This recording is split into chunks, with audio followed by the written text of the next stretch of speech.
Good morning, everyone. Gosh, almost a moment late then. Someone keeps ringing me. I'm like, no, I'm about to do a show. Ring somebody else. Ring somebody else. Let me find you. Where are you all this morning? Let's make it Monday. How are you all? Did you have a lovely weekend? I did. Yeah, it was lovely. I'm now wondering if that is my printer repairman. Who should have rocked Friday? Who knows? Anyway, I hope that you are all really, really well. Those last 5 minutes before we came to air crept up on me a bit quick. So this morning it's kind of a double show, sort of, because I'm going to try and squeeze in 2 new makes for you. Let me have a quick tidy up whilst we're there, and I can explain then what we're doing, and that is that we are going to make, what have I done with it? The velvety pouch. Well, here's a green version, but I've changed it slightly, and there's a blue version which I've put it somewhere.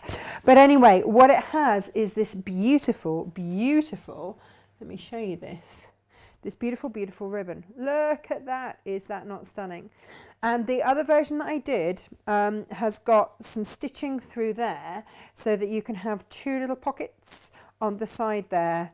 And it's really lovely. And then also I put a little tab either side, so it doesn't matter which end you are. Look at that. Isn't that gorgeous? Which end you're sewing. Yes. You've got something to hold on to or put keys onto or whatever it is. So we're going to make that. And that shouldn't take too long because it is kind of a basic pouch, but just with an add-on pocket. And then it's just really the placement of the ribbon and things like that. So that's a real easy, simple make. I thought great for Christmas gifts. You know, if you're buying someone some nice smellies or some pens or makeup or whatever, then it's really lovely. You can gift it in that. I've still got an owl button there. Oh, well, that's doing there. What else? Let's see who's here. Oh, and then we're doing the Caddy. So the storage Caddy, which is stuffed full of beautiful ribbons at the moment, because I've got extra ribbons to show you this morning, because you might want, I haven't used up all the velvet, you might want to do some with different ribbons, or you just might want some beautiful ribbons. I mean, I'm not one to judge. But this is the storage Caddy. We're going to be making that. I was trying to explain to Emma this morning why we've got elastic in there. So the elastic is in there so that whether you're using it for your makeup or for your crafty items, you just slot them into there.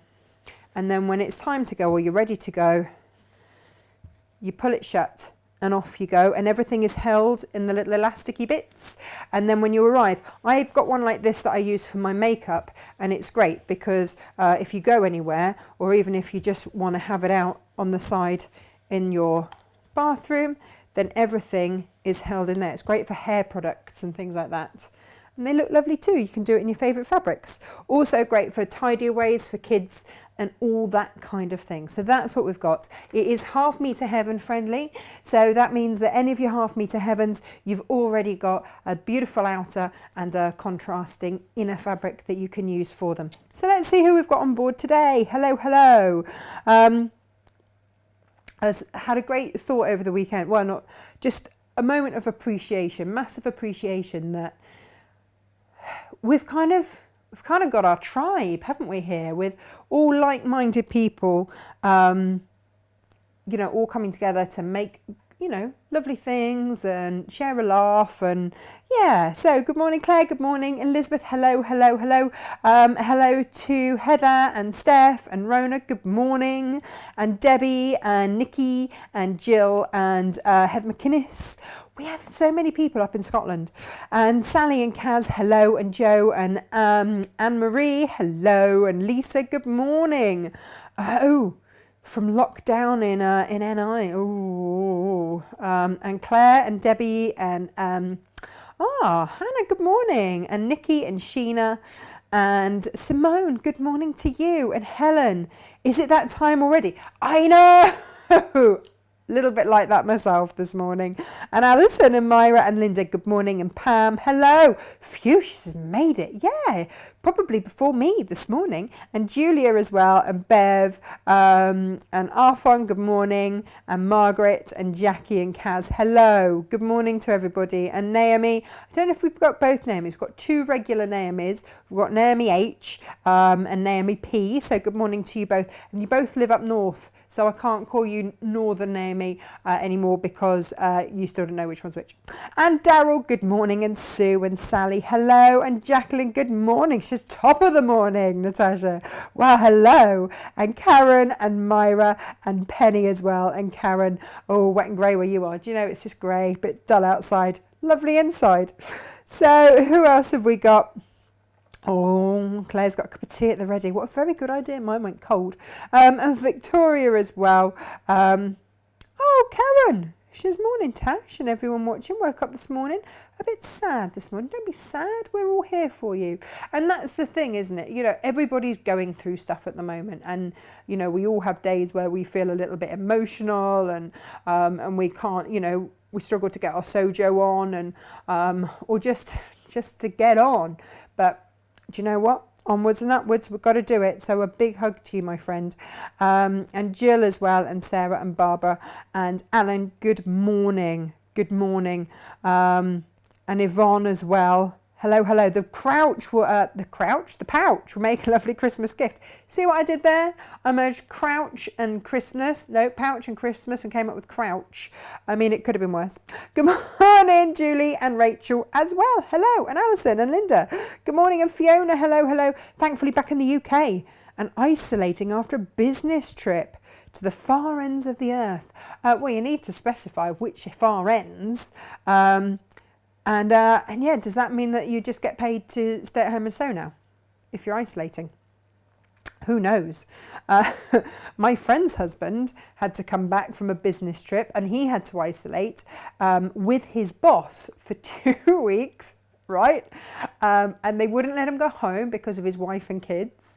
And they wouldn't put him near to where they lived in case he was tempted to break the rules and go home, which he wouldn't have done. He's a very reasonable man. And so in the end, they put him and his boss up in a nice little cottage in Evesham. And they just looked like they were having a romantic getaway, which we've teased him about mercilessly ever since. Poor chap. Right, let's have a look at these kits. So I've put together with the ribbon that I had for the beautiful peacock. You know I love peacocks, right? They're my second favourite bird after my ducks. A fat quarter of your lovely velvet and then a fat quarter of your lining fabric. 2 zips. This kit will make 2. So that, and then 1.5 meters, the beautiful ribbon. Can we have a moment to just appreciate the beautiful ribbon? Look at that. Yeah, it's a bit gorge, isn't it? So you'll get 1 meter of that, 1.5 meters rather of that in there. This is not the cheapest ribbon, I will have you know, at all. And so that is option number 1. Now lots of you were saying this is the midnight blue, saying that it looked purple. I think that was just my lighting under artificial lights, but it is actually a deep blue, you can see there with the red, but overwhelmingly they were the colours that you said you wanted, so we've gone with that. So bear in mind there are 2 zips with each. So we have that as option number 1. I need that H640 for my next thing. And then there was the lovely green, and that went with the green. So that will be the same colourway as the pouch here. So you'll get a fat quarter of your green, you'll get your red, you'll get your 2 zips, and you'll get your green ribbon. Do you want to see that up close? Because again, it's beautiful. Let me find you the lining fabric. What have I done with it? What did I do with it? I left it in photography. That's what I did with it. Here we go. So that and that, basically, and your zips. So that is another option. And again, like I say, the kits will make 2. But if you love the red, and lots of you did, the green rather, and lots of you did, I also put the green with the red. And this one, and again, 2 zips again coming with this, fat quarter of each with the red and the green, because that was overwhelmingly what people wanted, was the red and the green. And then you've got your beautiful salt batik for your inner. So that is that option. And then your last option is that beautiful royal blue. And then I think I did that with the red. You'll see when you go online, www.natashamakes.com, you'll see what colour I put that with. I believe it was with the red lining. I hope so, because that's what I'm going to demo with today. All right. So there we go. Look at me making a mess already. And then if you wanted, because I've got extra ribbon, if you wanted a fat quarter of any of them, there you go, there's a couple there.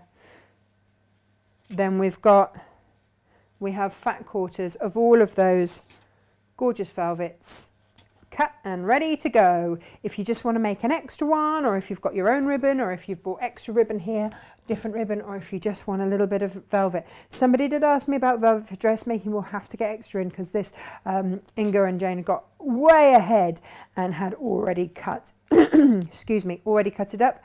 They are on fire today, let me tell you. Right, let me show you some other ribbon, which is stunning. These are in 5 meter lengths, but just look at that. Is that not utterly gorgeous? So you'll find these all on the website as well. But I just thought, if you were after doing something, one of the pouches in a different colorway or with different ribbons, then why not? I've got that in also a gold. There's your pheasant, which we discovered was very easy to misspell check as peasant this morning. So we either have pheasant or peasant ribbon. I'm not quite sure which we ended up with this morning, but it's meant to be pheasant. And then look at it in the rose gold. This is one of those situations where I've had this for a little while and I haven't wanted to put them up, because I've just enjoyed looking at them quite a lot, and they're rather lovely. And I didn't want to, because they were really pretty. And then I've also got a wider one of the peacocks. That's what I'm after. I've got that in the red. I've got it in the wider, in the green. Oh, are we going to fall over? I don't know. We're wobbling. And then also in the blue. There we go. So I've got all of those ribbons.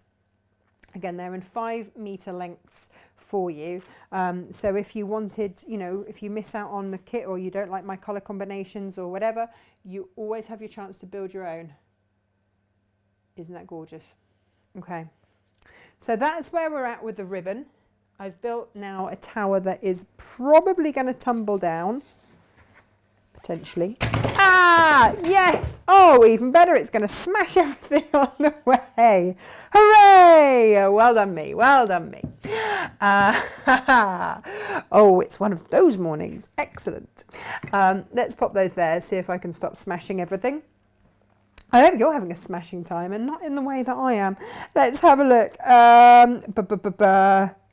Oh, Gail's got a rare Monday off work. Well done, you. Good job. Morning, Ali. Good morning. And oh, hang on. Oh, Penny says, hi guys, are you sitting comfortably? I thought you were going to tell us something. She's like, looking forward to the show. Oh, good. Watching whilst counting beads for brownie goodie bags for half term. Oh, Jane, you deserve a medal. With Pippa the baby too. Oh, love the pouch and the storage. Do you know what? This is something, if you have a baby on formula or anything like that and you just want something to put all the bottles in, works a treat. Now, are we assuming that,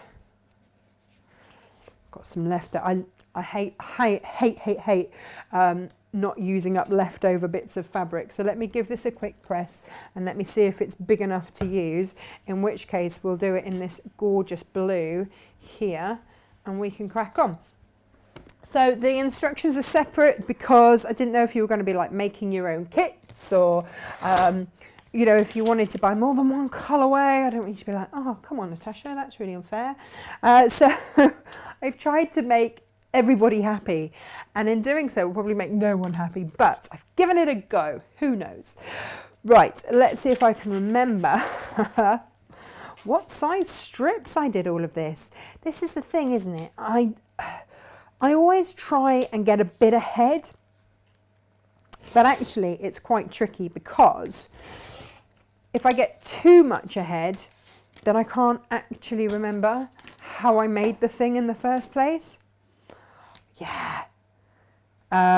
So I'll always try and get up early and make something of what I'm making that morning. So I made that one this morning so that I'm there and I'm ready with you.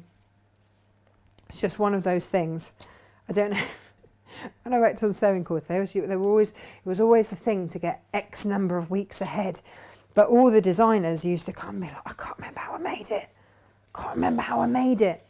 Right, there is cutting for this, and I just wanted to say, if you are, let me just get these out of the way so you can see. If you've bought the fat quarter, if you want to get 2 sets out of it, then when you first cut along here, this is going to be about 10 inches wide. So you're going to cut it at 9.5 wide. So just be aware that to cut it this way and you'll fit everything in. If you cut it the other way where it's 22 inches wide, that's not how it's all set up.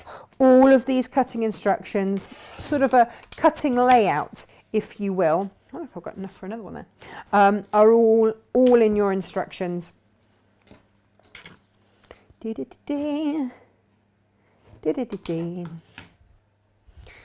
And then, here we go. Now, let's have a look at this. So we want to have an outer piece and 2 outer pieces. And so it all comes together, an absolute treat. Okay, so that is your, I'm the same colour, aren't I? That's not helpful. That is your waist. It's tiny, really, really tiny. You can put a medium weight interfacing on this. It's up to you. All way up. Hello, hello. Oh, Jane, you absolute love. I had a missed call on my phone just as I was coming to air, and I don't know if it was my door coming back. Oh, right. We'll never know. He rang about 5 times. We'll never know. So basically, we have a 400-year-old door, and it wasn't fitting right. So it got taken away, and the guy said, I'll bring it back. Got taken away on the Friday. It's like, I'll bring it back on Tuesday and put it in. That was over a month ago. I mean, they are clearly growing us a new 400-year-old oak door, because I just keep, has anybody seen my door? Anybody seen my door? So there's a myriad of possibilities as to who the phone call that I've just missed could have been. We'll find out after the show. I'll ring them back. So that was a delivery man that's lost, because obviously 3 signs for the house is not enough. For a lot of the delivery guys, it's confusing. I can see the problem. I even screwed the last one onto the gate myself, because I was so fed up with people telling me that the large stones were not large enough. Right, so you can look at this. I know that a lot of you get worried about pressing velvet. From the behind, it's okay. With your medium weight interfacing, you don't have to use a medium weight interfacing, by the way. You really don't. It is optional. Completely and utterly optional. Now, the instructions will go up digitally later. It's just they haven't quite been finished yet. Well, they're all written up and all the photos are taken. And Josh will be finishing off those finishing touches today. It takes longer to get it up digitally, apparently, so I'm told. I don't know anything about it. I'm just grateful for it. So, yeah, but obviously you don't get charged P&P if you go digital, so you can always buy it later if you've bought the kits. That's why I didn't add the instructions into the kits, because if you're going for more than one, I didn't want you having that extra expense. This is going to be our pocket piece. We're going to fold it in half. I'm going to give it a quick press here. Pocket is optional. You might want to not do the pocket, in which case you would get a third. Yeah, you'd get a third one, larger one, out of it if you don't want the pocket. Or, yeah, you might want to make a little purse or something out of it instead. Entirely up to you. Entirely up to you. That will be folded in half. Okay. Now, the next exciting thing is to find out what colour thread we've got going on in here. Oh, I might change that across to some blue.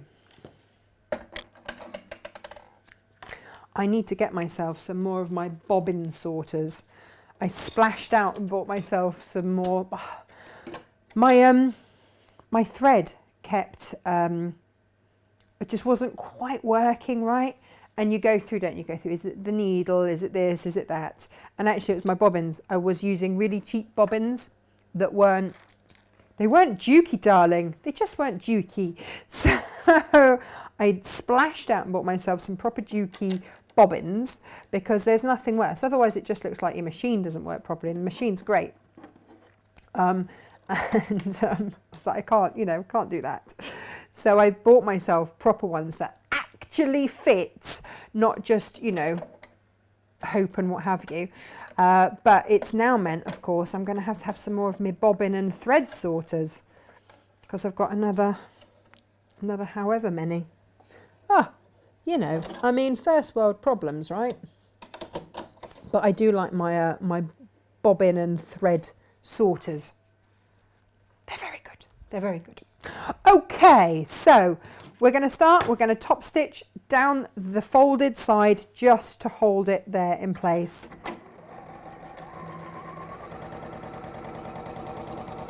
And this is where I know I should have. Did I actually thread that properly? Are we actually? Oh no, helps if I actually thread it properly. Hurrah! Yeah, I didn't thread it properly. That's going to help, isn't it? There we go. If I actually pull it through and not back out, yeah, fun times. There we go. Woohoo, woohoo. Now, this velvet is nice and robust. But it will go everywhere. Just to warn you, it's like when you work with fleece, it goes everywhere. It does go everywhere. But that's okay. The end result, worth it. Okay, so then we're going to get our front pieces. Got a little bit wonky on my cutting there. Let's just trim that up. And here are your two pieces. The nap. Let's talk about naps. And I don't mean 3 o'clock in the afternoon in front of Murder, She Wrote.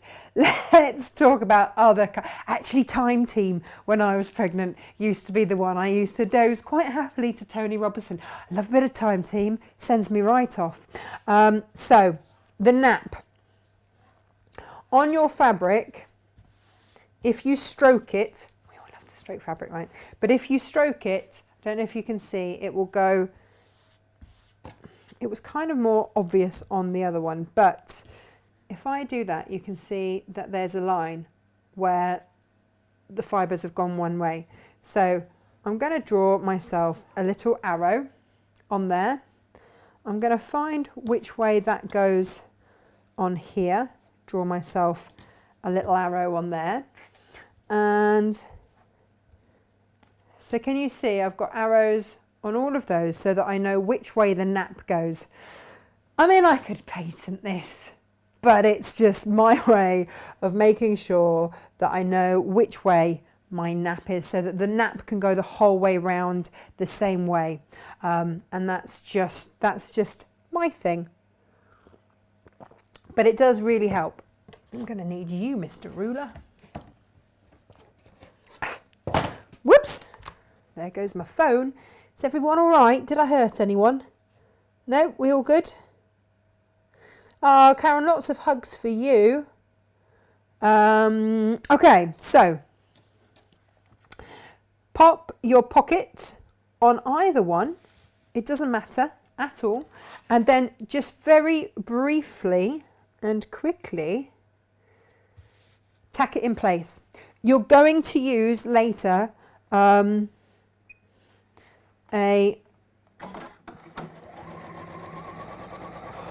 did I say 1/2 inch or 5/8 seam allowance? Okay, so basically go at 1/4 of an inch for this ish, just to hold it in place.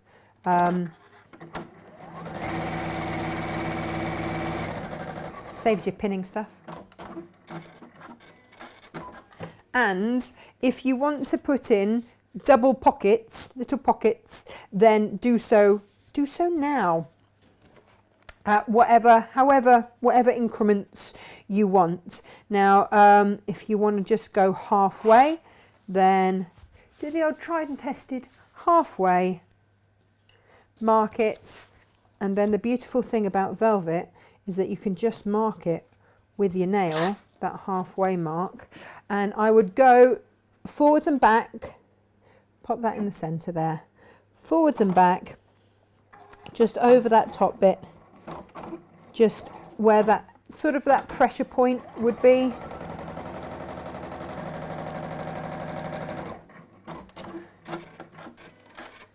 And if anything's slipped a bit, you can always turn it around. Yeah, that's slipped ever so slightly because I should have pinned it, but just trim it back and don't worry about it. It's just one side that's just slipped slightly, but we are still good to go. Alrighty. And I've got a thread. Oh, come on, Mr. Thread, out you come. Oh, there we go. So then you're going to add your ribbon. So we're still making sure we're all going nap-wise up the right way. There are ways that you can pin your ribbon in place. Do I? Should I? But I don't. I'm just going to use my mat to... I've got everything lined up here, okay, on my mat. So depending on where I want to put it, do I want to put it right above the pocket? Yes or no.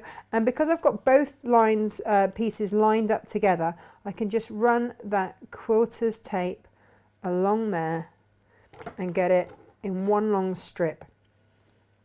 You don't have to, you can pin it. If you don't have quilter's tape, then absolutely, that's on. Don't worry about that. Let me get you a better view. There we go. So then let's just remove that from there. And then get your ribbon.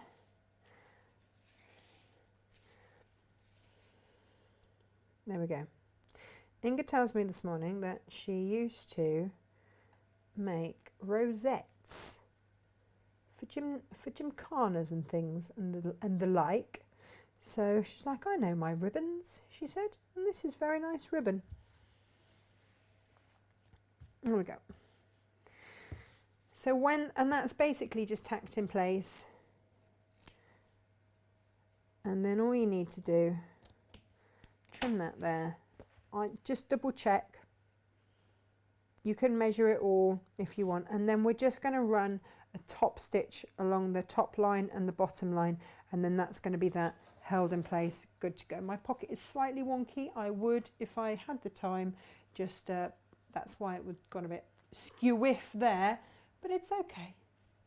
It's okay, it's okay. You can do it perfectly.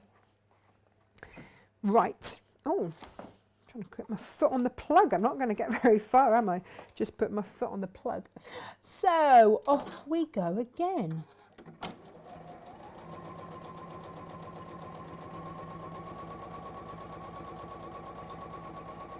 And you can chain piece this, but it's just to hold these ribbons in place. I bought these ribbons, quite a lot of them, after a glass of 2 of vino. Yeah, and everybody laughed at how much I bought, but I love them. I really love them. And it was one of those things that I was just, I've always said I don't care if they don't sell, because I will use them myself. I love them so much.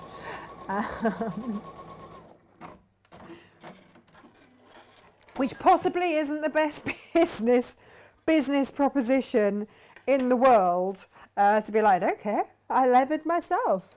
But that's the beauty of Natasha Makes, is that everything that I stock, I really love. And yeah, if I don't love it, I don't stock it,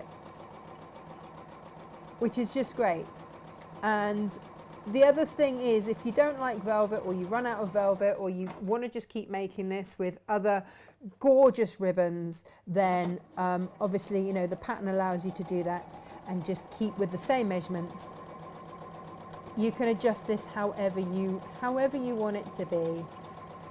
Is entirely up to you.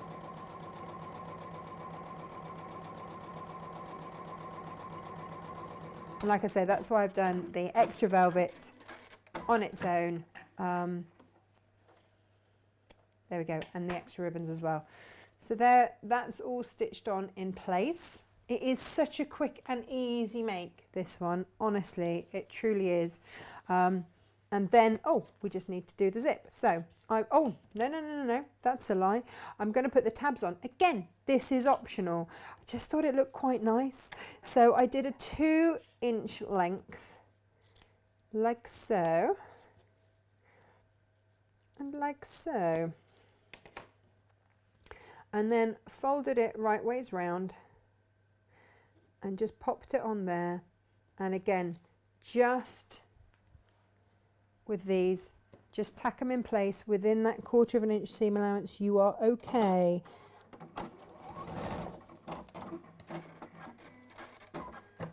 But I did, so on the first one that I did, I just did the 1 tab, and I was like, well, hang on a minute, that's no good. If I'm hanging on to that tab whilst I'm either opening or closing it at one end, I'm going to be missing it. So I was like, we'll have tabs all round. And they just add a little bit of extra fun. Or if you've got something that you just want to attach onto the end, I don't know, if you're out for an evening, maybe you're using it as a little clutch or something, you can always pop your key on there, or what, I don't, oh yeah, little sanitizer pouches or anything like that. It just gives you something. And then there you go, there's your ribbon for your second one. So zips, you have seen me insert a zip a million times and it just doesn't change. But if you want to, and you will only see a tiny pop of it, so again, this is totally optional, but if you want to, I don't know if you can see, just on the ends there's just a little flash of ribbon just on the end. So if you want to do that, then you absolutely can, and here's how.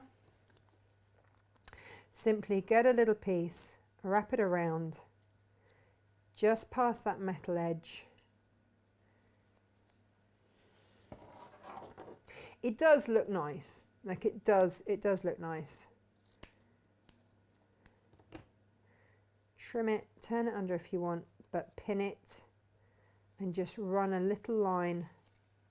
So if you've got a little raw edge there, you can turn it under, but just in case your zip, and just run a little line of stitching along there. Obviously, please be careful because you've got the metal part of the zip.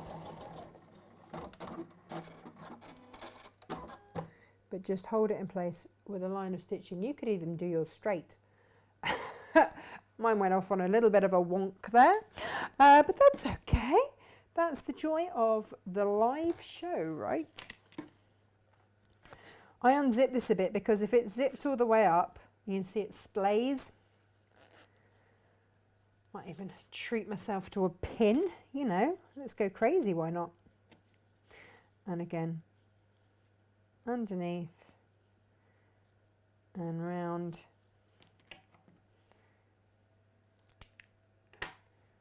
Fold it so there's no raw edge. Underneath. If you need to, pin it. And then just, oh, there you go. Obviously, if you're going to pin it, do it so that it actually catches.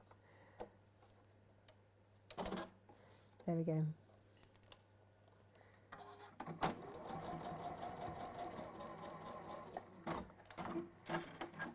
You can do a double line if you want, entirely up to you. But there it is, just held in place, and it's going to be just a little flash of colour, should you wish it.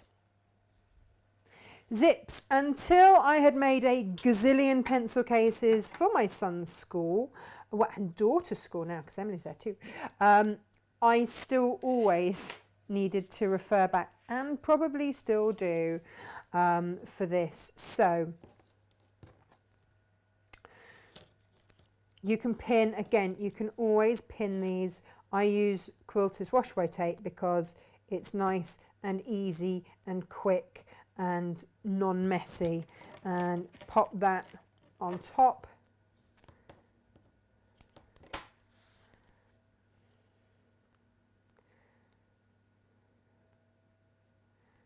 Woo. Like so.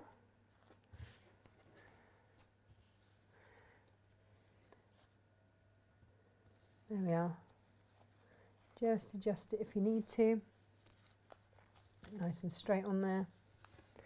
And then another little line, and then some of your lining fabric on top.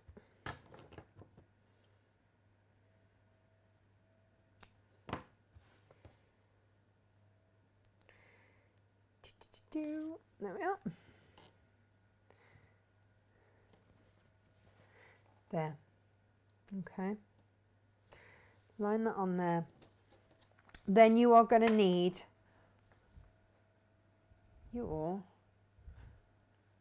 zipper foot. Hurrah!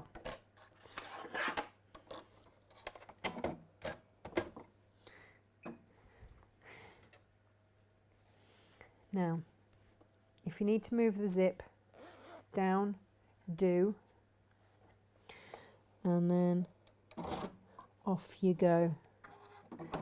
Lots of people do that starting and finishing in the same place, backwards and forwards. You will get to the stage where there is obviously the lump of the zip there. You've got two choices. You can either try and open everything out and wriggle it around, or just finish off your stitch, open it up, move it up to the top, and go back to where you were. And I've spent a lot of time jiggling zips, let me tell you. And this is far easier than having to jiggle anything anywhere. That is what I've found in life. Jiggling, nah, no more. See, just a nice straight line. Over then to the ironing board. And we're going to press that lining fabric away. We've all had that coat where the zip got stuck, right? So that's all we're doing, is making it so it doesn't. Not so that it does, so that it doesn't. And you're going to have to finger press this to one side. But basically pulling everything away from that zip, and then just go in and top stitch down. And again, it doesn't matter how closely this is done. So when I first started doing zips, I used to really stress about getting it really, really close and da da da da da da da da. But as long as you are attaching it to the lining fabric, it's going to be held away. And that's the absolute joy of it.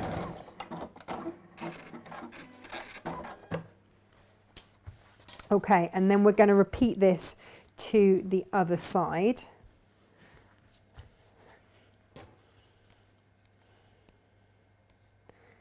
La la la la.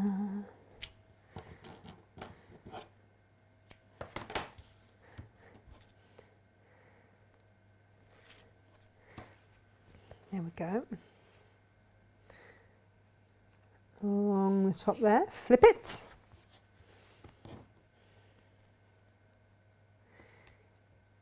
And then that there.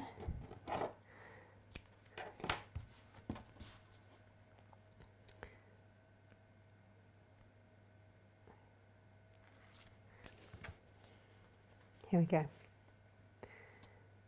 And then attach that and repeat the process exactly the same.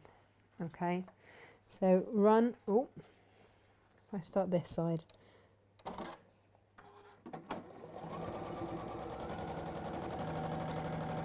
So I get down to nearly where that zip is, lock that stitch. This is my way. There are lots of different ways of doing it. This is my way. Take that zip up to the top.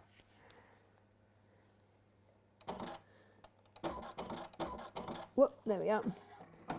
Lock it in place, or you can go backwards and forwards. And there you go. Right, again, press to one side and we are all good. And then we can just pop it together, and it really is, that's what I mean. This pouches are just one of those makes that are great because they're so easy and satisfying, and you've done something. By the end of it, you've created something and it's all good. There we are. So let's just pop down, pop that line of stitching down, and we're good to go.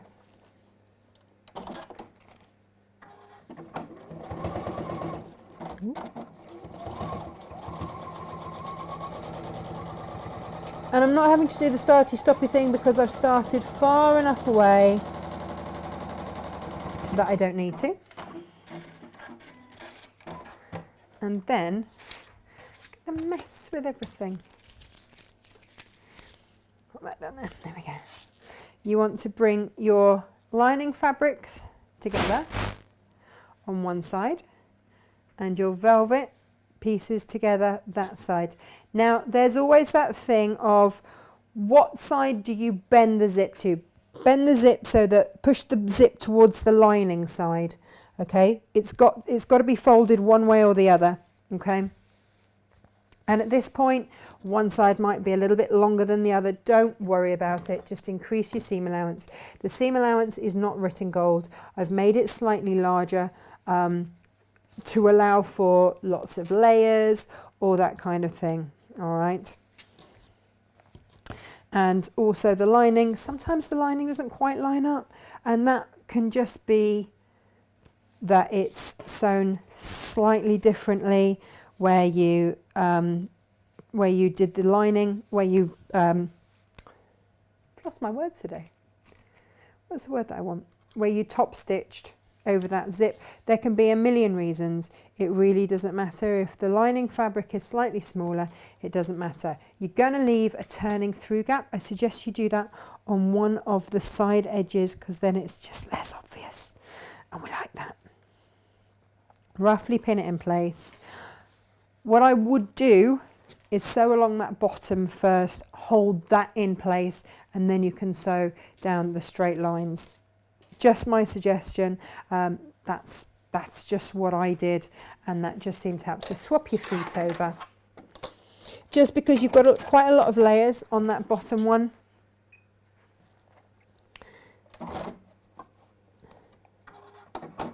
And you want everything held in place. Go back a little bit to hold that stitch, and then off you go.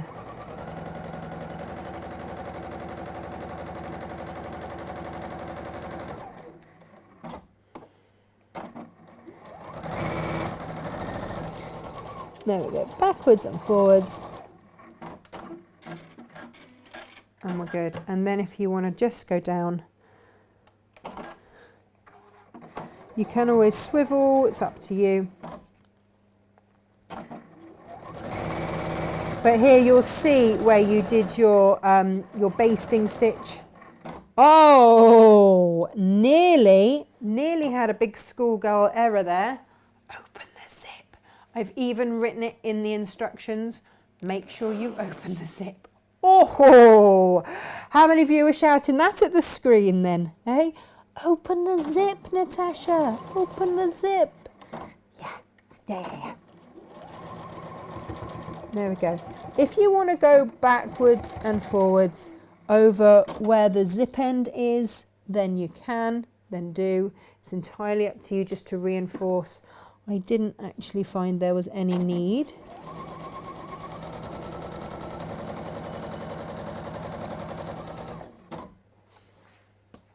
Let me just check, yeah. Just if things have slipped slightly, I haven't quite lined up. That's all, I'm just double checking. Oh, hang on a minute. This is the second time I've got a meeting with this guy. Hello. Yeah, I'm good. I'm in the middle of a show. Everyone's listening. That's all right. Are you okay?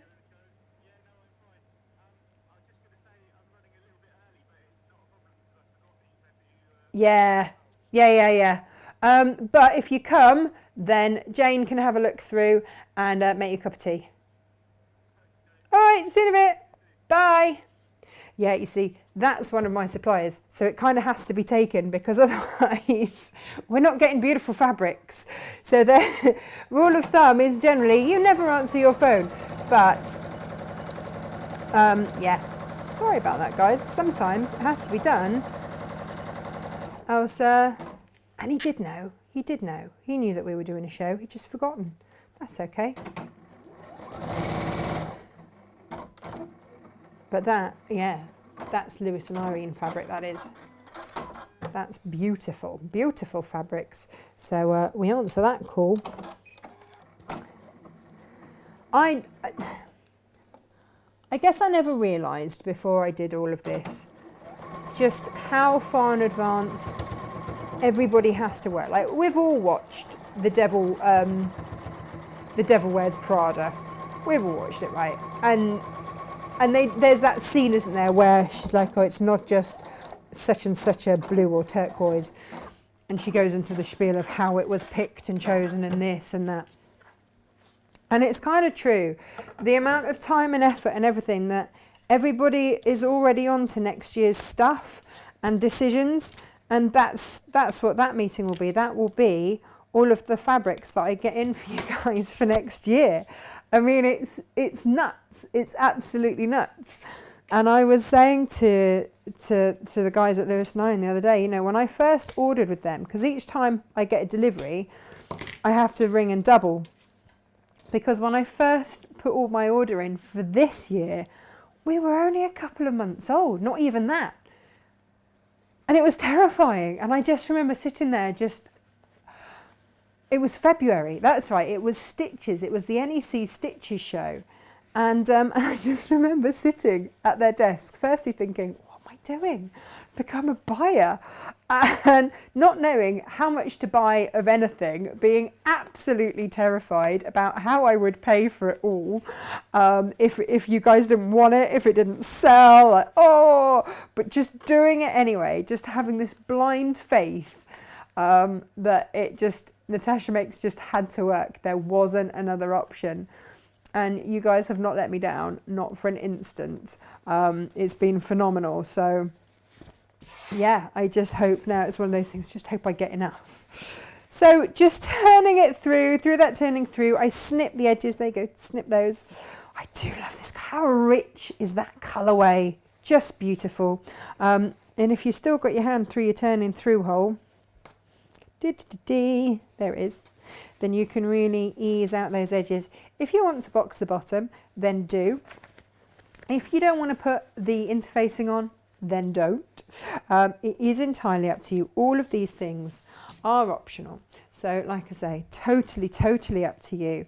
And you just get to see such a tiny glimpse on those corners. But let me show you, because it is so gorgeous.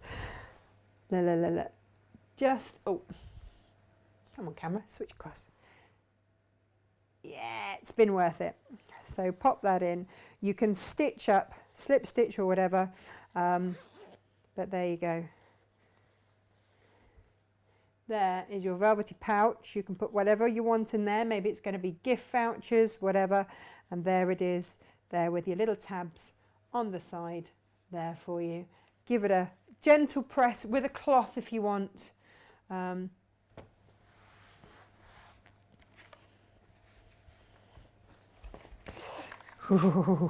But yeah, that is ready for whatever you wish to do with it. They look great in any colour, don't they? Whee! And there you go.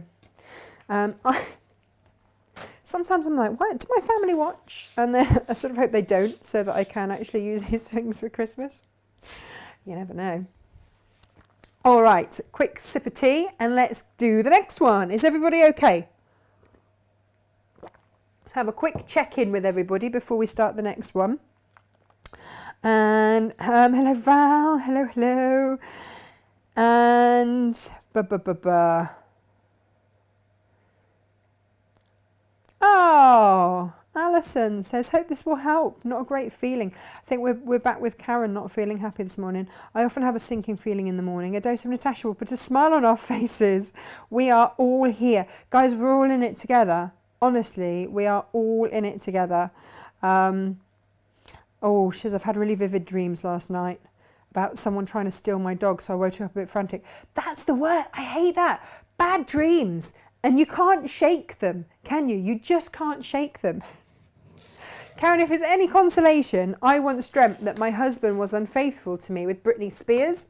And I made him buy me flowers for dream cheating. I mean, I was in such a stinky mood all day because Stephen had cheated on me with Britney Spears.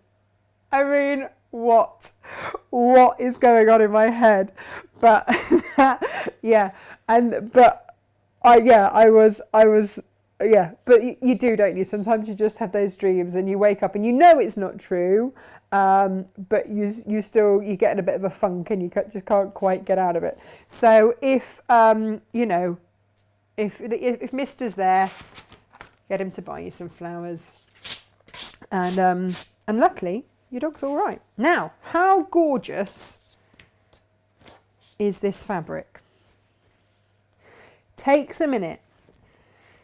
I've got, coming in the half metre heavens, I've got the white rabbit that's sold out so fast from the same collection, and that's going to go into this week's half metre heavens. But Emma, who works with me, she always tells me off for not telling everybody when a make is a half metre heaven make. So basically something you can use all your gorgeous fabrics on. So check this out. It's just a little bit different. And so I'm going to make a caddy for Freddie to tidy up his stuff with. So he can have this. But you see, Stephen, that would work for Stephen as well. They're little mushrooms. Or anybody that loves a bit of outdoors. Or everyone that likes Alice in Wonderland. Because the white rabbit, obviously also part of this collection. And in these kind of colourways. It's got a little bit of yellow, that one on it. But works beautifully with it. And obviously there was the mushroom, wasn't it, that she ate? I mean, or was it a cake? I don't know. Anyway, part of that collection. It's by Tina Givens. She's a very, very clever lady. She also did this moon one. I adore this fabric. Look at the moon. And you've got, it's non-directional, but you've got all the faces in the moon and they just tumble round. And if you look really, really closely, there's that mint green that we then teamed it with. Oh, yeah. Now, I'm going to give you a warning. The next make contains circles. If you're squeamish, look away. Look away. But it does contain circles, okay. It's not something that we've tackled much of before. And it's okay. It's okay. So, because I know that, again, lots of you are learning as we go, what I've chosen to do with this pattern is to make sure that it's really, really simple. In the instructions, you will get a template for cutting out a 7.5 inch diameter circle. If you have a Fiskars circle cutter, then you will cut it on the 7-inch marker, because this will give you a finished 7-inch, and but it's actually a 7.5-inch, because I double checked, because I was like, oh, I need to be really, really sure. And if you've never seen the Fiskars circle cutter before, you're in for a treat. In for a treat, because it cuts your circles perfectly every time. Want to see it again? Yes. Good, because we've got to cut the lining as well. What a treat. I think this is Copen. I want to say this is a Copen blue, but I just think it's gorgeous. I love my blues, as you can tell, possibly. So on here you've got a few little lines. You've got your little cross hatch there. There you go, can you see? And that's your centre point. You've also then got a slight dink in the plastic, which is 1/4 of an inch. So if you are doing a semicircle, you'd go on the dinky bit. If you're just cutting it as a semicircle, not needing that seam allowance, because it's going to be done on the fold and therefore a whole circle, if that makes sense, then you just do it on that line, and it says fabric fold line. It's very clear, fabric fold line or half circle seam allowance, which is that one there. So it is super, super clear. With any other circle cutting device, you would have to have a really tiny blade. That's what I found with other ones. This one has a blade in there. You can see that's where those two bits there sit in the grooves here, and this, that tiny blade only becomes active once you press down with your hand. So you pop those grooves in there, and there's a mark on the outside there to show you where those grooves are. Press down, and around you go. And again, an exact perfect circle. One more time then with our H640. You will need H640. I haven't put kits together for this. I've done, if you don't have any elastic, and I do recommend that you use a 12mm, which is a 1/2 inch wide seam allowance, not seam allowance, elastic. If you don't have that and you want the instructions plus the elastic, then they are on the website, or if you just want the digital download, that will be up later. All these options, because I know that we've got so many people now from all over the world, which is amazing, absolutely amazing. And so we've got to keep everybody happy. That is my that's my aim. There we go. That's your Fiskars circle cutter. Now these are on a delayed dispatch because I've just sold the last one of them, and so we'll be getting more in. I've got to wait a couple of days for them to come in. So if you are after one, and I try and make sure that I'm really reasonable on price with the Fiskars. I basically sell it what I would be happy to pay for it, and it's not it's not the markup that should be on there, I can assure you. I'm going to put my lining fabric onto there. The H640 is a fusible fleece, so you've got little dots of glue there. If you are worried about gunking up your iron, then just put yourself a pressing cloth, Teflon pressing sheet or something over the top, but I'm just going to press that down. Now it does say actually on the end of this how long. So on a medium setting, you can wash it at 40 degrees, 15 seconds, and on it goes.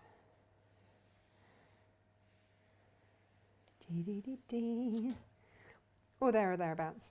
So yeah, it does always say on the selvage. Okay, so we now have our lining fabric. Oh, it's nice and warm. Lining fabric, there we go. Let's give that a little press. That's our outer fabric, so we can pop that to one side. For now we're going to make our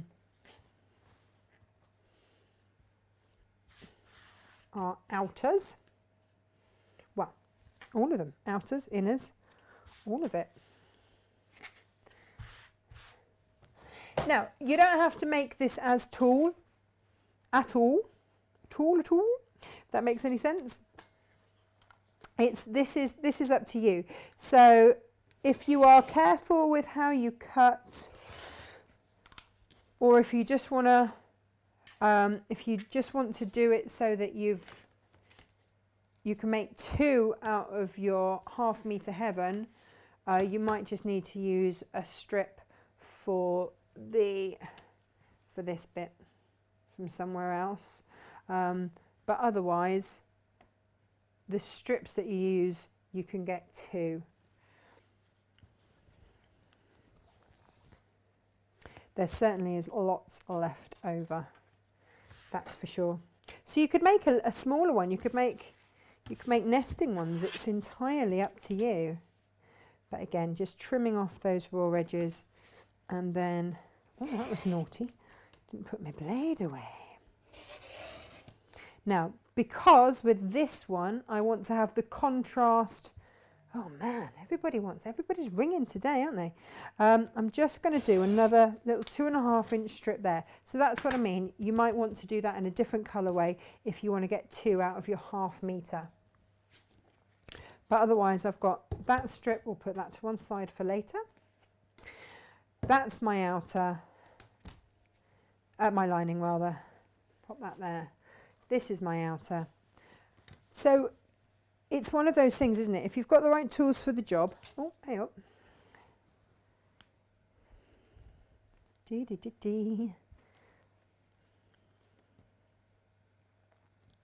Then you'll be okay. And it means that it's just quite quick to cut everything. So folding up to that selvage. You can feel a little bump in the fabric underneath, so just smoothing that out.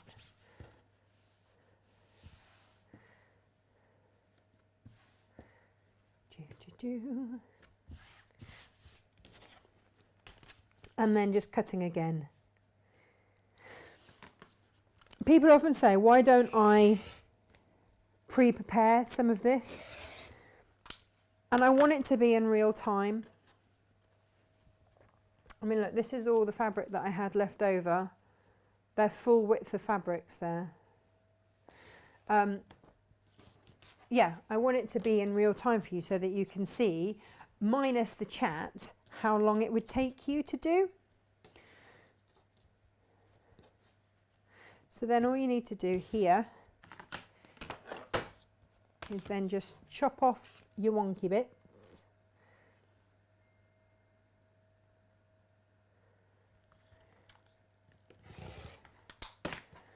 Pop that in your scraps. And if you want to make different sizes, you are going to have to work out your circumference, I'm afraid. Soz about that.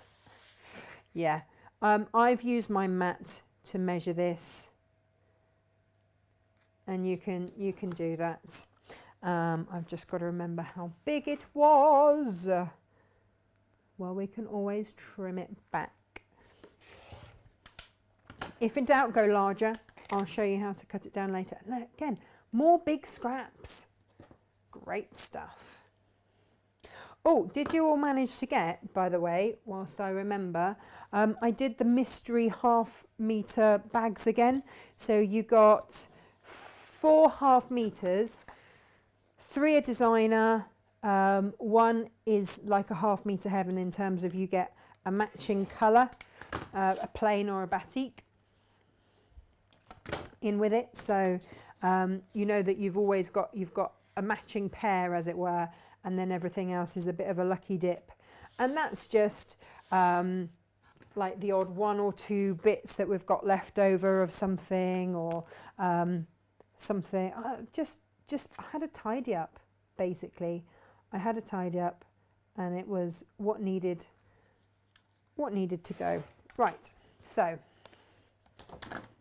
basically you get it at an amazing price. There we go. Again, that's your cost there. Now, give it a quick press, and if you want to, I was looking for my best press. Here we go.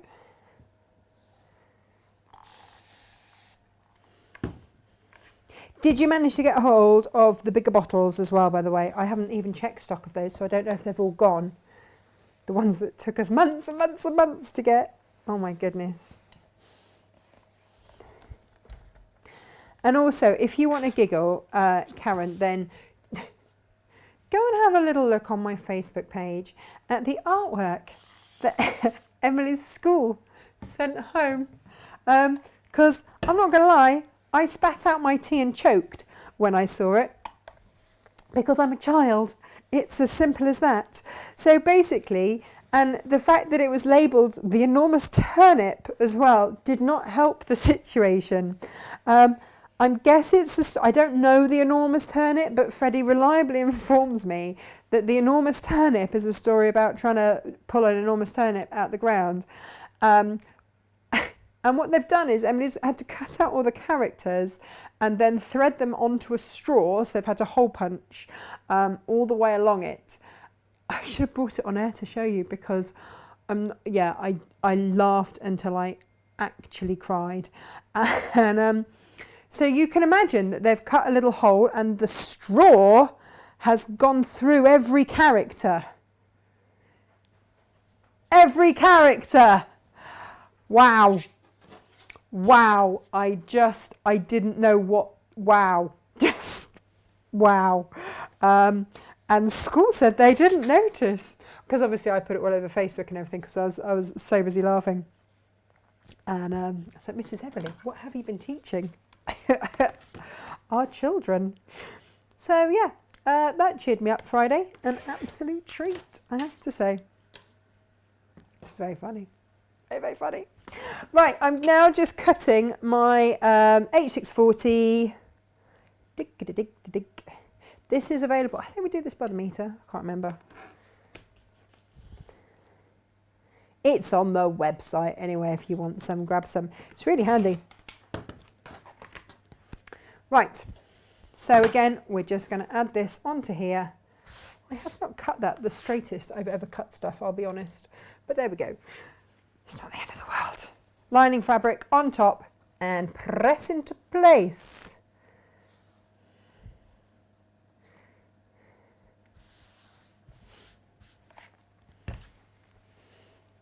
There we go. Are we all okay? Let's have a little double check. All my shopping's arrived. That's all good. Morning,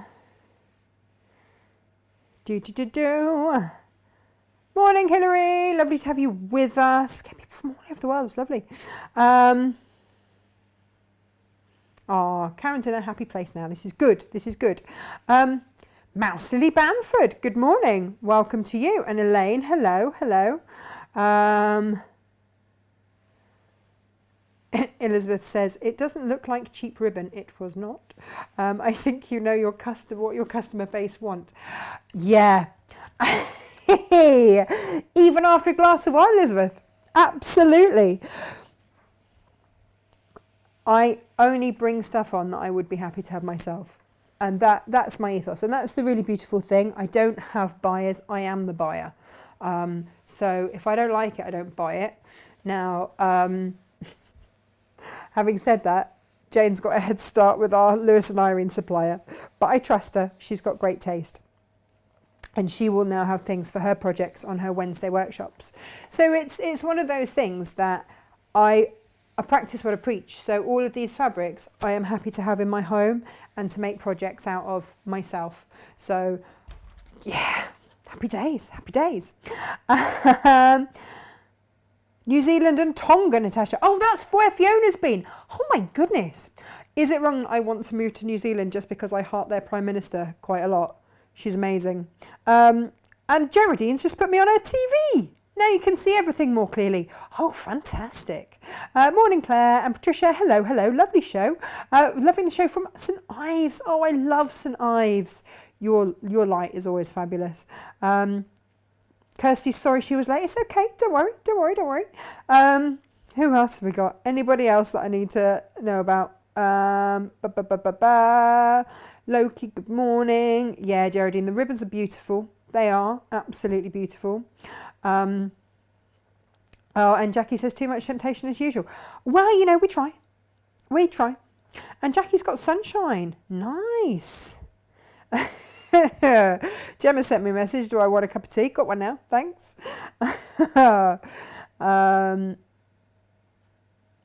Oh, there we go. Elizabeth says, if I'm cutting for my own idea, I often write on the cutting mat in tailor's chalk, so I remember. It's not a bad plan. It's not a bad plan. That's your measurements and stuff. I've got a sheet down there just in case it all goes horribly wrong, and forget. And thank you for saying yes, I would like a cup of tea. So it's all going well. And Glenn's off the night shift. He's watching as well. Morning. And Basil Chambers.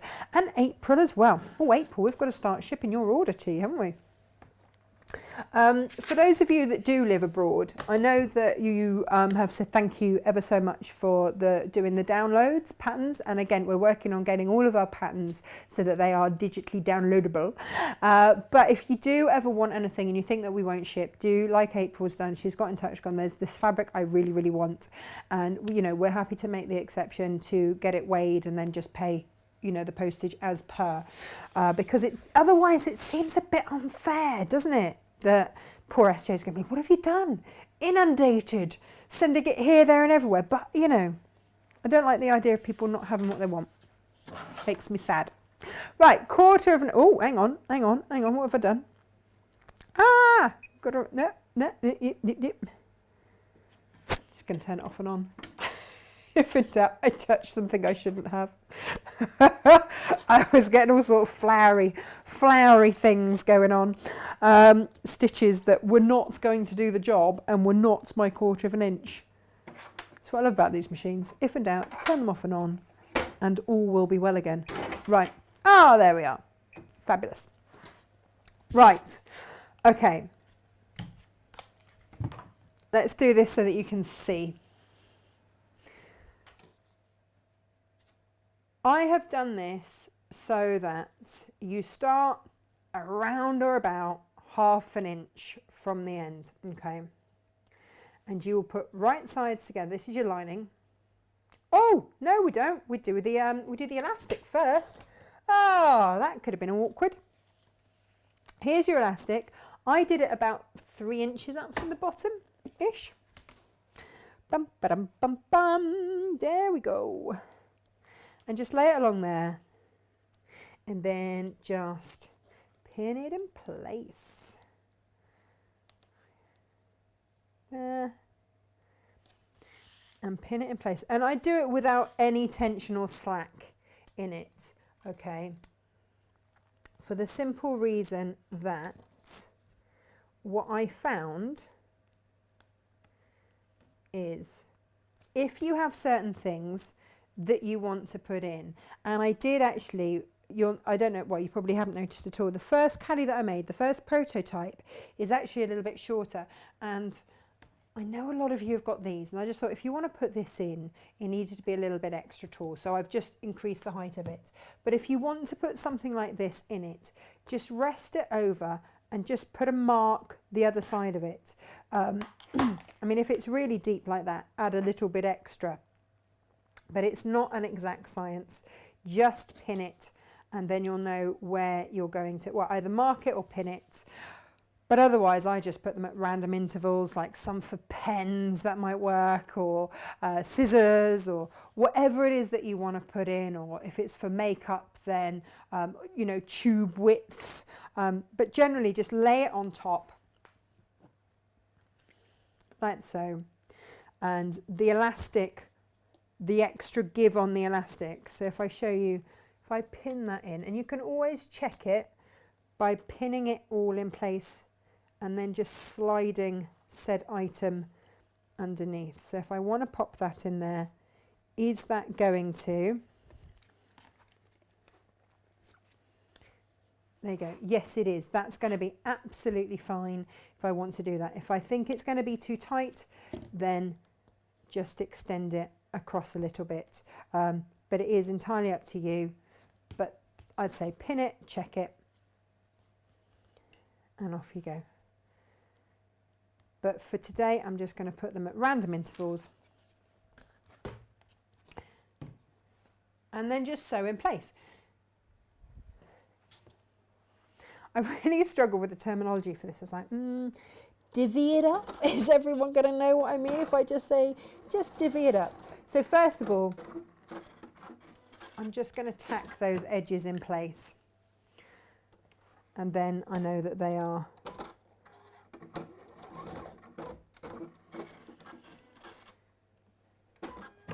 now where I get to my pin marks, come off your 1/4 of an inch, and I would put on a holding stitch, come forwards to the end, backwards over your stitching, hold it again, cut it, move across to the next one, holding stitch. Okay, so don't try and remove your pin at the same time. That is a bad idea. Oh, it's going to be wonky now, isn't it? Hey ho. The beauty of it is it's going to be inside, no one's going to know.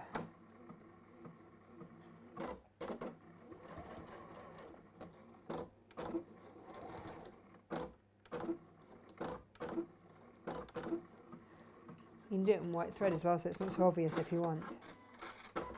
But just keep moving it along. I took one on holiday with me, and what it did was just meant that all my... I had this idea that I would... Oh, pushing the wrong button. That I would let my hair do its own curly thing.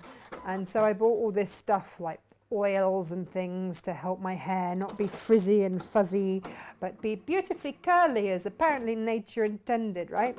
And basically so that I didn't have to straighten it while I was on holiday, because it takes forever.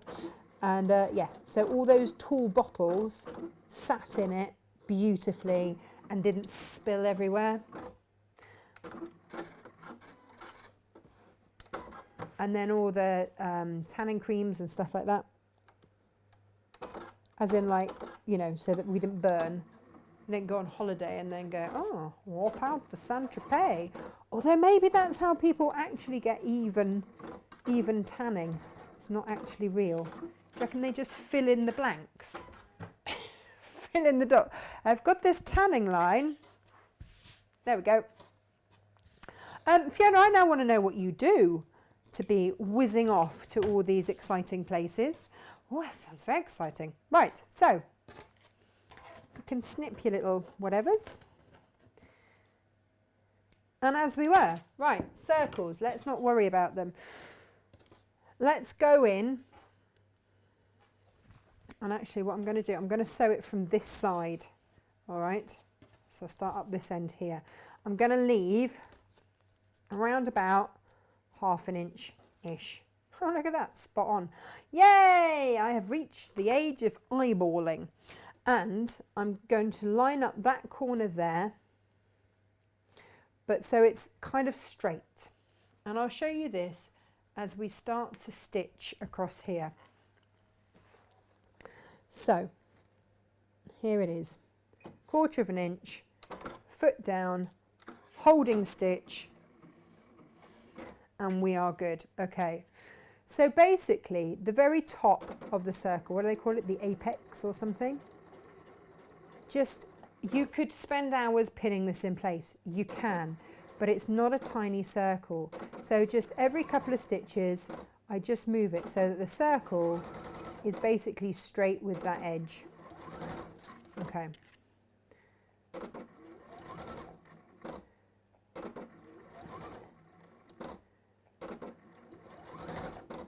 Now what it means is that it's not always an exact 1/4 inch, which means that you get a slightly different amount of fabric left over at the end. That is okay. We are prepared for that. This pattern prepares you for that. So this is your fail-safe circular pattern, okay? So if circles are something that fills you with dread and horror, you are in safe hands. Give them a go, because I think these are fab. I really love them. Do you know what else I thought actually? You could eau de coat them. I might send one in as a lunchbox type affair for Freddie, and I could lasso a yogurt to one side,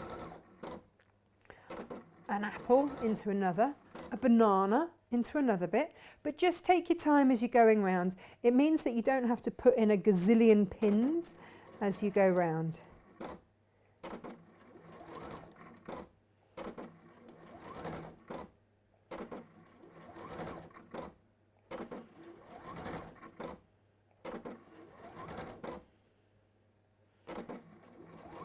Here we go.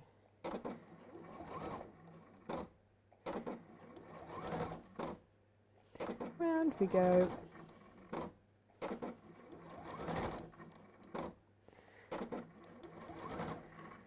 I get into a little bit of a rhythm with it. But honestly, the key is just keep lifting that foot pedal. You can't see now, can you? Just keep lifting the foot pedal and inching it round so that you're always basically only ever having to sew straight. Have your straight edge along here in the circle on top. That's the easiest way I found to stitch it. If you've got a better way or another method, I wouldn't necessarily say a better way, a different method, or if you were taught something different or anything like that, you know, you can always say, because this is my way that I found easy, but other people might have another way that they find easy. And so round we come to where we started. Put in your holding stitch.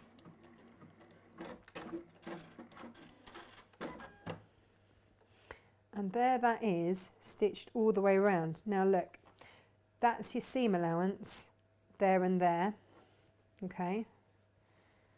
And I'm going to show you what to do with that now. So come with me back to the mat. Sit on that. Don't worry about that squiffy bit there. Now, what I do want you to do is line everything up. So, where your seam allowance is, you might want to get yourself a smaller ruler, but apparently I do not today. Here we go. So, just line everything up. That's easier, isn't it? Line everything up so that it's all the same width, right?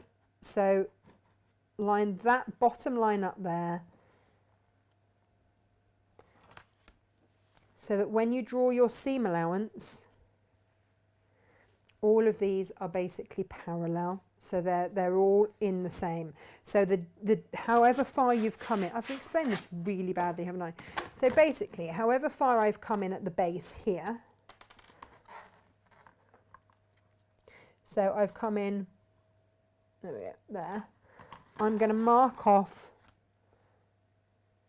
up here, and I'm going to draw myself a line from there to there, marking that off, and I'm going to stitch down that line. I'm going to pin it, I'm going to stitch it. So this line is parallel to that line, is parallel to the end of my ruler, so that I know that everything lines up, okay?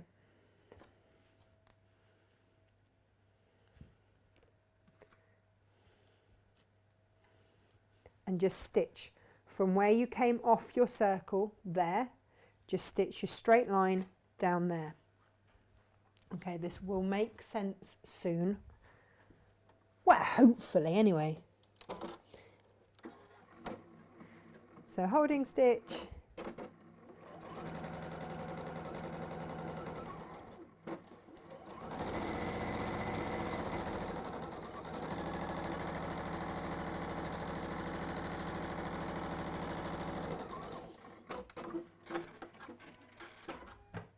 and then just trim it back.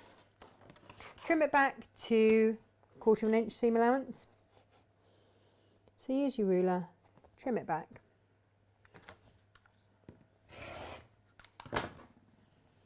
Throw it away, don't even think about it anymore.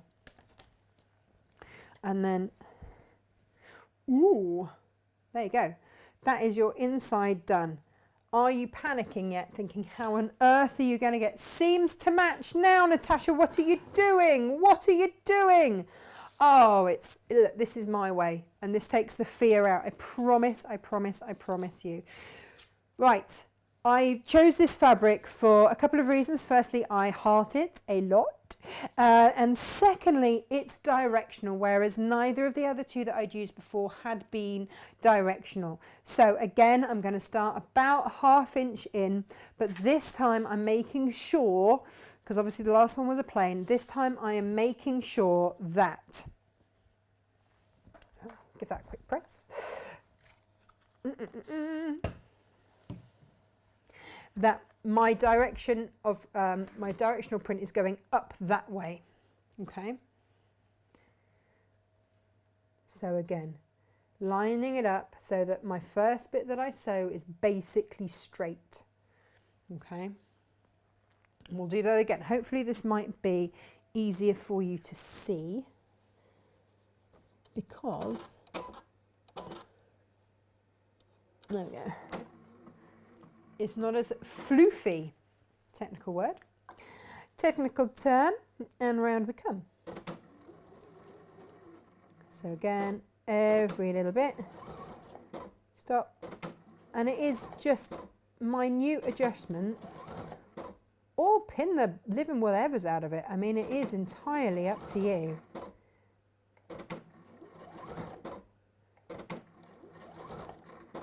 So there we go. I'm only sewing in a straight line on a circle. I'm not tugging at this. I'm not yanking it out the way or anything like that, because I don't want to distort my fabric. I don't want to pull it out of place or anything like that. You can see this is now starting to come around.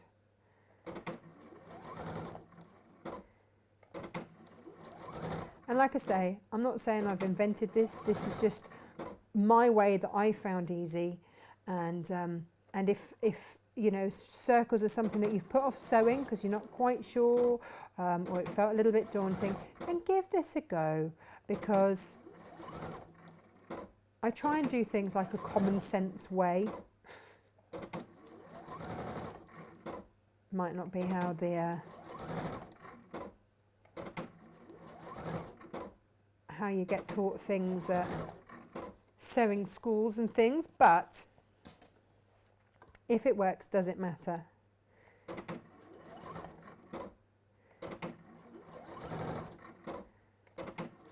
little bit more coming around.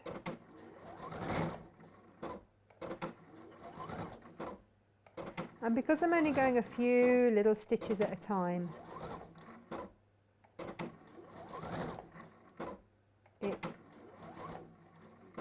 it does look like I've sewn it in a circle, and I have, effectively. We're nearly there. Round we come again. So have a look on the website, because I've got loads of 1/2 metre heavens up there for you. This is such a nice, easy make. Everybody needs storage. Everybody has hair products or makeup or toiletries if you want to do it for that. Or if you are a crafter, then everybody's got stuff that needs storage. Everybody needs storage, and it's a really, really handy make. Anybody that has any kind of hobby, this is absolutely perfect for. So nearly coming round.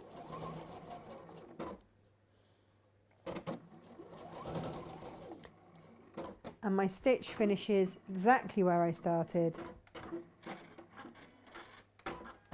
And off I come. And this is all good. So this is why we're not stressing about anything, okay? Because, yeah, this time, I don't know, when my seam allowance is exactly the same.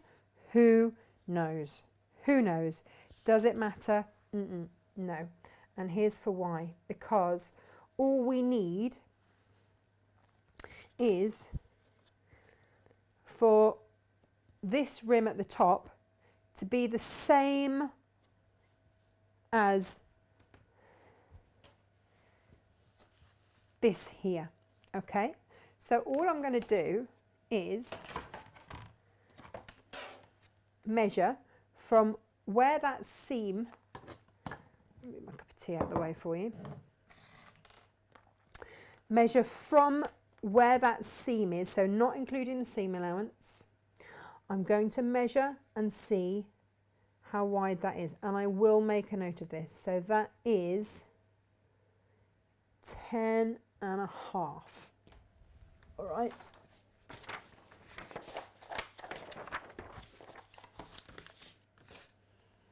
Just so that I remember it, 10.5 inches.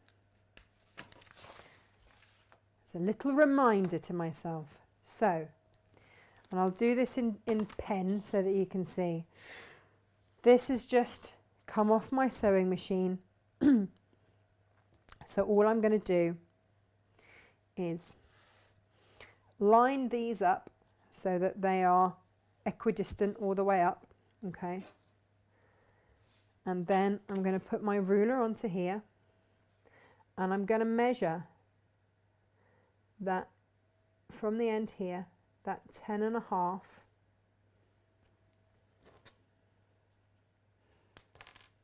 and that finishes there on my fabric.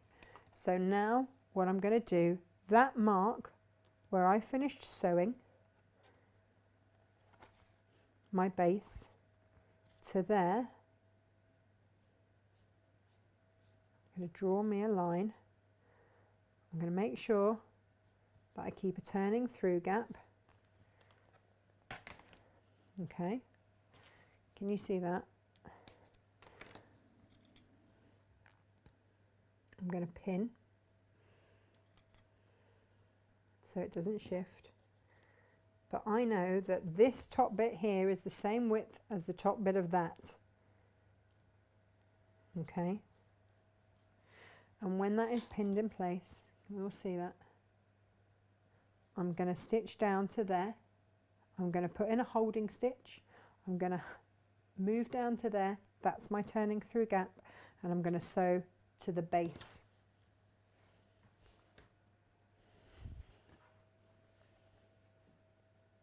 So I'll sew along there, holding stitch, turning gap, stitch there, and then I'm going to sew down. Can you see that's where my seam finished? I'm going to get to that point, okay? This may not be traditionally how circles are done, but traditionally I've struggled with circles, so I've avoided them because I've hated them. But I really wanted to do this. And those of you who are massively accomplished, because I know, helps if I actually don't move it because I'm chatting. I know some of you are hugely, much more accomplished than I am. And that's the beauty of sewing, is that, you know, we all share a passion, and that's fine. And it's just a lovely community that we have. And you might be going, wow, you know, that's not how I was taught it. Or you might be saying to yourself, oh, thank goodness, that takes the sting out of circles. It would, of course, also help if my machine had not come unthreaded. I haven't sewn have I sewn any of that? Oh yeah, came unthreaded part way through. Ah, come on machine, that's not playing fair, is it? Oh, got that all tangled. Look at that. It's like the easiest machine ever to actually thread, and yet on a close-up, ha-ha, there we go. There we go. Wait, come on, unhand it. There we go. Now then, let's not do what I did before and just pull it straight back out again. Right, as we were,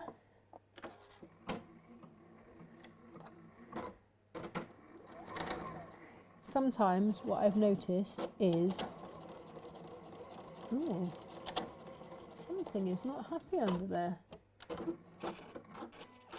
Is that my little bobbin?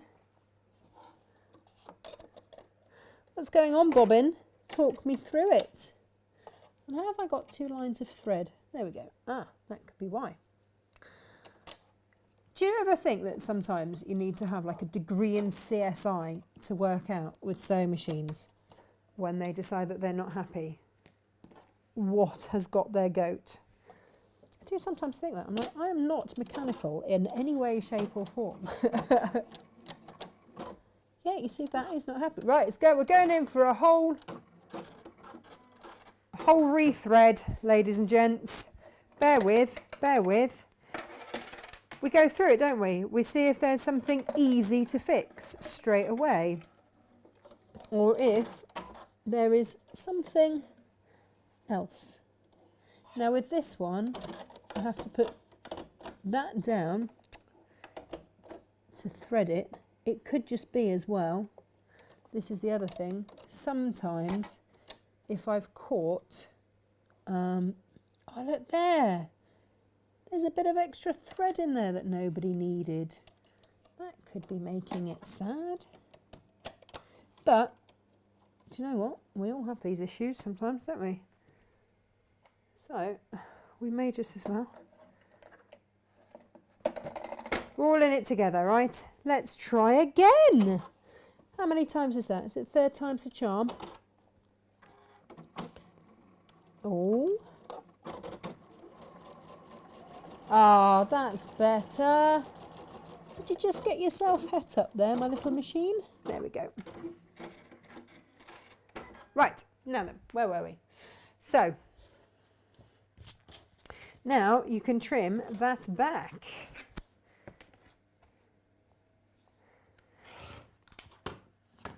Done. The next thing that you want to do is, again, bearing in mind that 10.5 inch measurement that we just had, that strip that we just had, we basically want to double it and add an inch onto the length. So actually I'm going to cheat and do it from the folded bit here. So it was 10.5 inches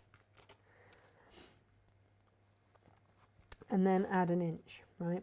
So 10.5, if I add an extra ½ inch, that adds an inch always over. This is a very, well, ignore that. Right. So then this is going to be the channel that goes round there, okay? So if in doubt, go slightly less and slightly more so that you've got an open channel. But what I'm going to do is fold back by approximately ½ inch, and a quarter of an inch rather, and then fold back again and press. Okay. And I will do that the other side, the other way. So I'm folding into the same direction. Okay. And that just means that I'm going to the end of my channel where my cord, or if you want to make your own cord out of your own fabric, if you don't have any cord, then that's absolutely fine. But look, so they're both folded in. Doesn't matter where I put that, it's always in the way, isn't it? Here we go. So there, can you see? They are folded in towards each other, and then fold in half and press. Press, press. And then we put it together and we are frighteningly close to have finished.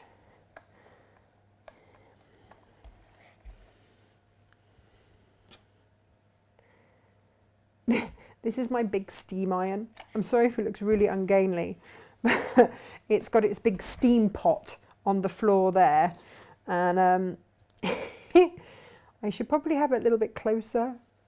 There we go. But I get a bit paranoid. When I'm working just me and I don't need to doodly-doo over there, then I have my little steam pot there.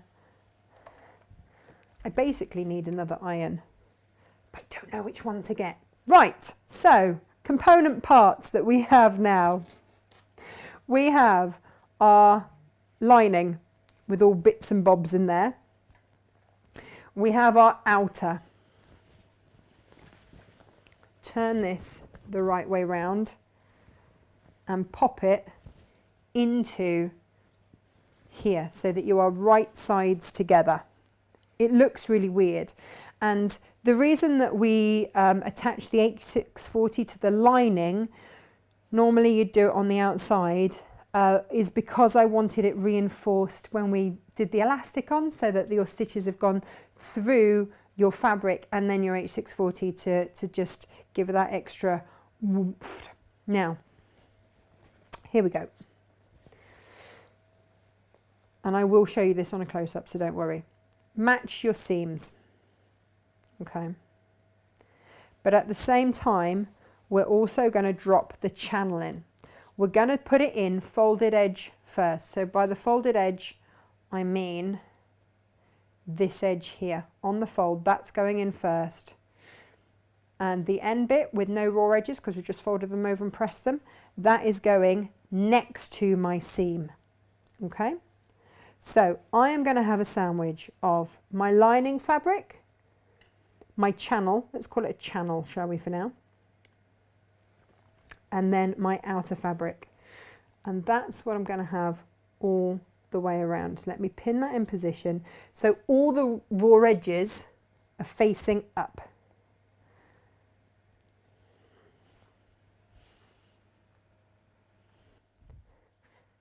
Okay, so there's my seam. Then that's my channel there, okay.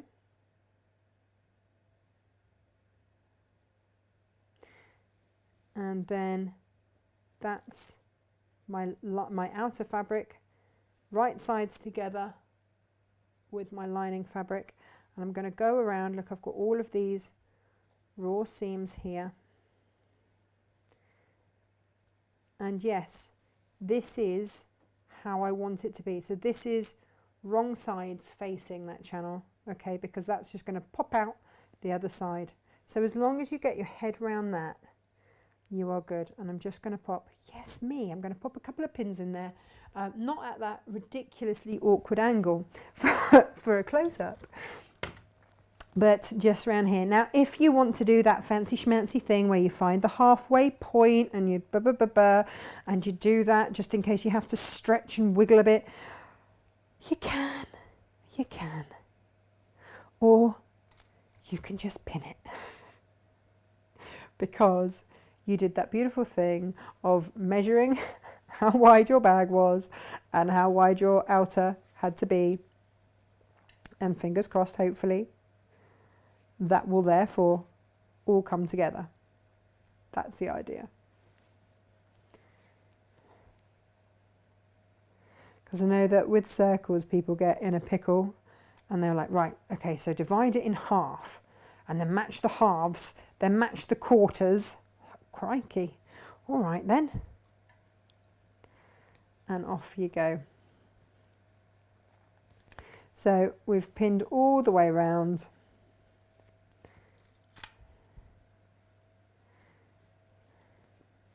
And now we're just going to stitch that in place all the way around. 1/4 of an inch seam. If you want to go a little bit more, then do. It's entirely up to you. But that's where I do. I start and finish on the seam or next to the seam or somewhere near the seam. Actually, I've gone a little bit bigger than 1/4 of an inch. Again, really doesn't matter. Do you want to see? Yeah, go on. Have a look. Because then I know where I'm aiming for, and I'm just using the edge of my foot to guide me as I come around. Pulling my fabric out, so I'm always sewing in a nice straight line. I've taken the extension table off, so it's just like sewing in a sleeve.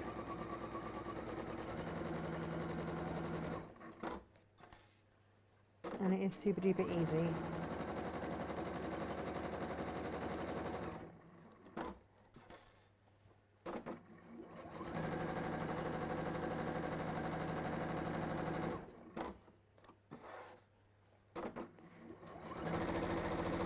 And we're nearly there.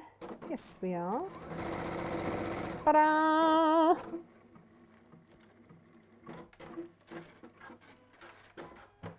Now what you want to do is turn it through. Take out any pins, by the way, that's always a good starting point.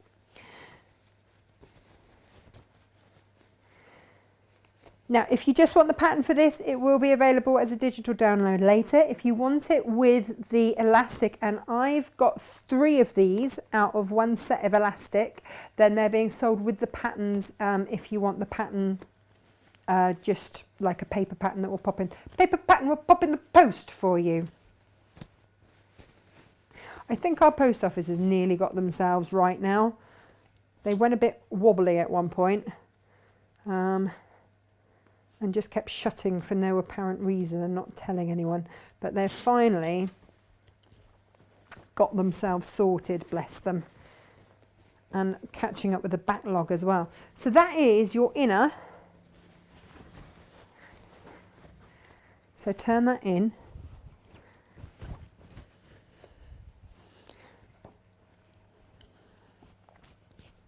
Okay. And you've got space there for your cord, but just give it a little press.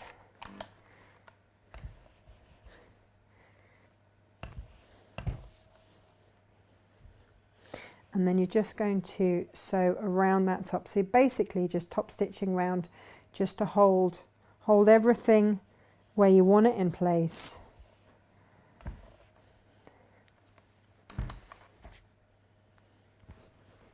So come back to the sewing machine with me. Again, I'm starting at this channel over here.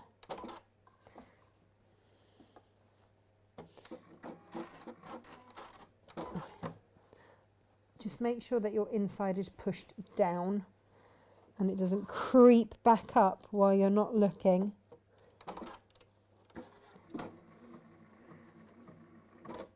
And round we go. You can increase your stitch length if you want, but this is just going to hold all things, so that if you do want to stick it through the wash, and you can wash the 8640 at 40 degrees, if you want to stick it through the wash, then you absolutely can, and it doesn't all get into such a mess that you go, oh, I don't know how this all goes back together. There we go.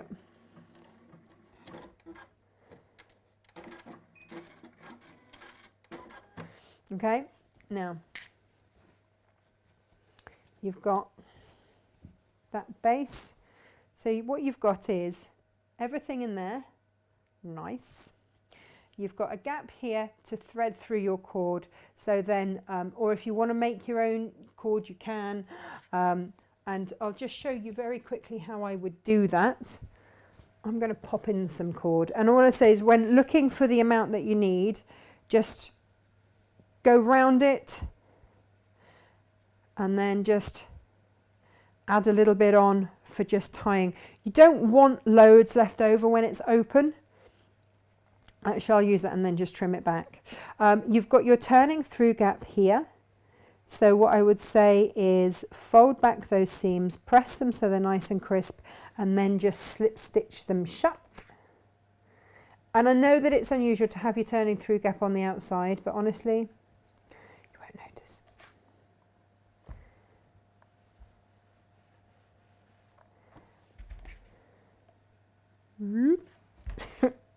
It's on a wobble. Now, if you want to make, oh, there we go. So this is about an inch. So this is about how wide I would say. Fold it in half, press it in half, and it's as if you're making binding effectively, but really, really skinny binding. So fold it in half like that and press. So you've got it like that. Open it out.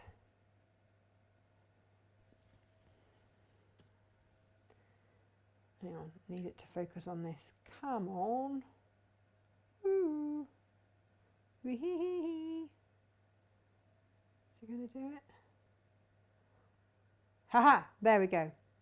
And then fold those raw edges into the middle. 1 and 2.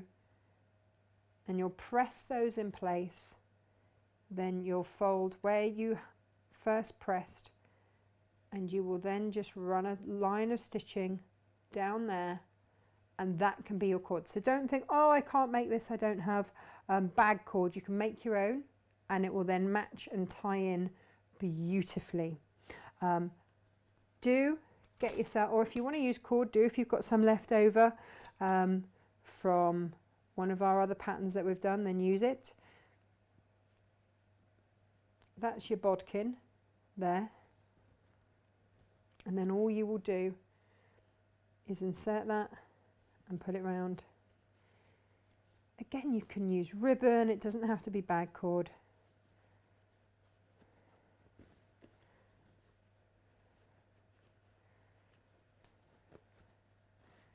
There we go.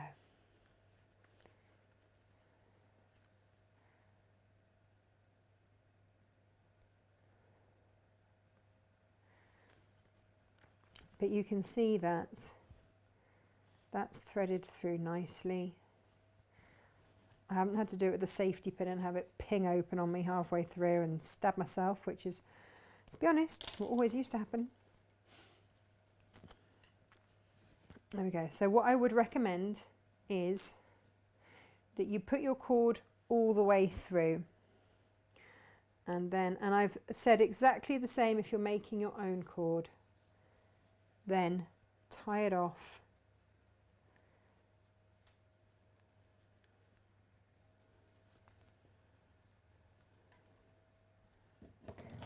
Tie it off, chop it off. And can you see where there's that little gap there that sits really beautifully in there? So then you've got all of your fancy schmancy bits and bobs in there. And then you can just, when you get to wherever you're going, or if you just got it on the desk,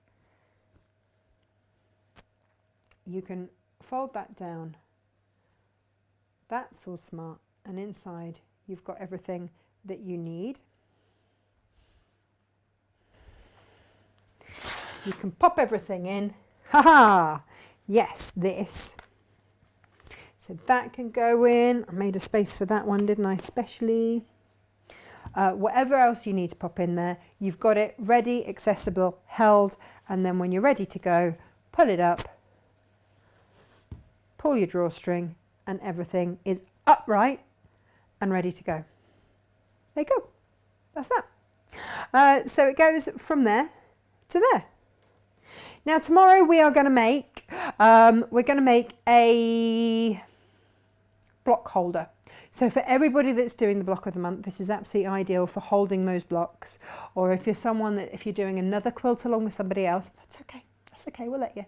But it just means that you've got somewhere that you can store all of your fabric and everything really carefully, and any blocks that you might be mid-make with, you can do that. All right, so that's what we're going to do tomorrow, and then obviously we've got all the Christmas stuff for Wednesday with the advent calendars and all of that, and all of those things will be on Wednesday. So yeah, until tomorrow, let me just check everybody's okay so that I can leave. Oh, hey up. Would you finish the edges before you start making to stop fraying? Just a thought. Was that with the velvet? You can do. You can pink them if you want. It's entirely up to you. There we go. There we go. Right, everybody. I think I've answered everything. Is the velvet washable? Let me check that. I think so. It's a cotton velvet, so I don't see why it wouldn't be. It is just a cotton velvet, but I will check that for you. And yeah, so there we go. They are a double make day.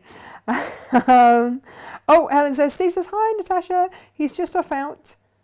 Oh, hang on, I've lost the rest of the message. He's just off out to help a friend pull boats out the water. Oh, it's that season, isn't it? All the boats have got to come out.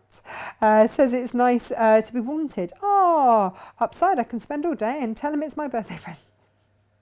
Well, happy birthday to you, Helen. Happy birthday. There we go.